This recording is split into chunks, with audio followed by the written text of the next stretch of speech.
Hi friends, ఈ వేసవిలో చల్లని అంబలండి. ఇది ఆరోగ్యానికి కూడా చాలా మంచిదండి. మనము డైలీ ఇలా ఒక గ్లాస్ తాగామంటే చలవ చేస్తుందండి.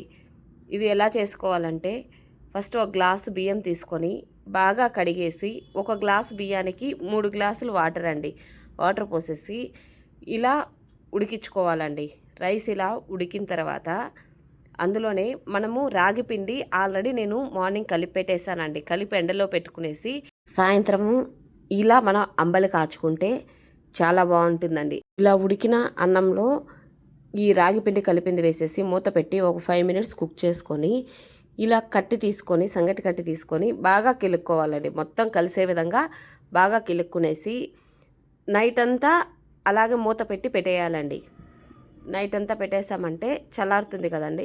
మార్నింగు ఇలా కొద్దిగా తీసుకొని అందులోనే రుచికి సరిపడా ఉప్పు, కొద్దిగా పెరుగు వేసుకొని బాగా కలుపుకోవాలండి.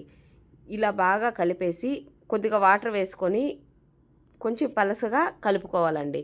అందులోనే సన్నగా కట్ చేసి పెట్టుకున్న ఉల్లిపాయలు, కొద్దిగా పచ్చిమిర్చి, కొద్దిగా సన్నగా కట్ చేసి పెట్టుకున్నటువంటి మామిడికాయ ముక్కలు కూడా వేసుకునేస్తే ఎంతో టేస్టీగా అంబలి రెడీ అయిపోతుందండి. ఒకసారి మీరు కూడా ట్రై చేయండి. టేస్ట్ మాత్రం సూపర్గా ఉంటుందండి. మీరు ట్రై చేసి మీకు ఎలా వచ్చిందో కామెంట్ చేయండి. Thank you for watching.